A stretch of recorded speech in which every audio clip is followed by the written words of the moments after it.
करके, क्योंकि डॉक्टर साहब की बात थी तो इसलिए हमारी मजबूरी थी, तो नहीं। मैं गुजारिश करूंगा अपनी बात आगे कंटिन्यू करें। डॉक्टर मेरी खुशकिस्मती, मेरी बात काटी गई, मतलब मेरी खुशकिस्मती।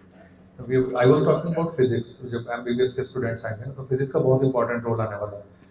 तो मैं आपको बता रहा था branch when I started this physiotherapy, तो मास्टर्स तक आते आते समझ में आया कि ये बहुत इंपॉर्टेंट ब्रांच है। I am the physiotherapist of many international players and many Bollywood stars जिनको आप टीवी पे देखते हो। मैं उनको पर्सनली देखता हूँ, यहाँ भी आते हैं तो यहाँ भी मिलते हैं। तो एमबीबीएस हो या फिर we are talking about BDS, जैसे एक बहुत डिस्क्रिमिनेशन आपस में चल रहा, तो कभी भी हॉस्पिटल के अंदर इसको मत रखना, इसके चक्कर में मरीजों का बहुत नुकसान होता है। तो मैंने एंकाइलोजिंग स्पॉन्डिलाइटिस जब आप आगे जाके पढ़ेंगे तो ये स्पेशली मैं आपको इसलिए बोल रहा हूँ क्योंकि इस डिजीज के ऊपर आपको सिर्फ एक चैप्टर भी नहीं मिलेगा, 2 पैराग्राफ मिलेंगे, है ना। और मैंने इसके ऊपर पूरा थीसिस लिखा, और मैंने एक इंटरनेशनली जो मेडिकल साइंस में पढ़ते हैं कि ankylosing spondylitis is an autoimmune disease, मैंने इसको इंटरनेशनली चैलेंज किया, it is not an autoimmune disease. तो आप भी, मेडिकल साइंस भी क्रिएटिविटी का है, इट्स नॉट लाइक कि बस कॉपी कर रहे हैं लिखा। जब आपके सामने मरीज आएंगे, जब आप चीजें देखेंगे तो आपको ना दवाइयों से खेलने का भी मौका मिलेगा, मतलब वो डिसीजन आप ही को लेना पड़ेगा। जब भी तो दवाइयों के पीछे लिखा रहता है ना कि फिजिशियन जैसा कहे उसके हिसाब से लो। तो किसी को कोई किसी से एलर्जी होती है, किसी को एक यहाँ भी मैं बताऊं आपको, यहाँ भी एक टूरिस्ट आया, उसको फूड एलर्जी थी। अब फूड एलर्जी, अब सोचिए कि उसको मसालों से भी एलर्जी थी। तो जब आप मेडिकल साइंस में जब फील्ड में आएंगे तो आपको, अभी जब हम पढ़ते हैं तो लगता है कि कुर्सी पे बैठेंगे, घूमेंगे और वो पैसा आएगा और बहुत बड़े आदमी बन जाएंगे, लेकिन रोज के चैलेंजेस बहुत अलग तरीके के होते हैं, मरीजों की शिकायतें होती है। और एक चीज ध्यान रख लीजिएगा कि दुनिया का सबसे बड़ा जो थैंकलेस जॉब है वो डॉक्टर का है। कोई आपको थैंक यू बोलने नहीं आने वाला है, ध्यान रखिएगा।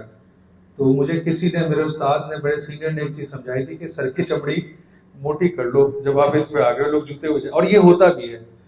थोड़ा सा किसी के साथ कुछ हो जाए, ऊंच नीच उसकी गलती से हो, तो वो आपको आकर के कहेगा, तो उससे कभी भी मतलब परेशान होने की जरूरत नहीं है।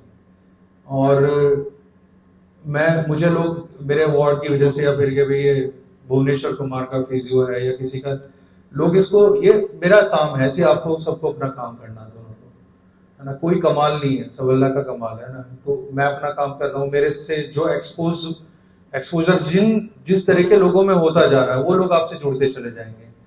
और ये मैंने अपनी लाइफ में करा, जिनके पास पैसा था मैंने खूब पैसा लिया, और जिनके पास नहीं था मैंने फ्री ट्रीटमेंट किया।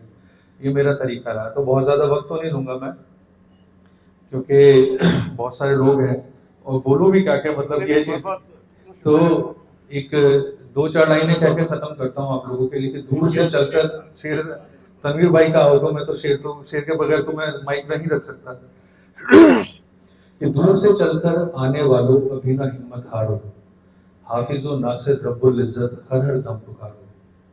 संगे मील को मंजिल समझे और रहजन को रहबर, मंजिले शौक के है राही को तुमने मजनू जाना। खून के और दूध के मजनू की तुम्हें ना थी पहचान, कतरा कतरा करके अपना सारा लहू पिलाया। असली मजनू तो तुम खुद हो, लोग जरा उठाओ।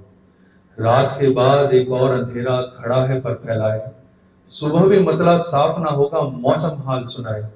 और अभी गिनो ना पैर के छाले, हमदान और दानिश आप दोनों के लिए, कि अभी गिनो ना पैर के छाले, अभी ना मापू रास्ते, और अभी ना झाड़ो खाक बदन की, अभी तो चलना होगा। तो बहुत शुक्रिया आप सबका, और मुझे यहाँ पे अपने टाइम के उसके लिए बहुत शुक्रिया। Thank you.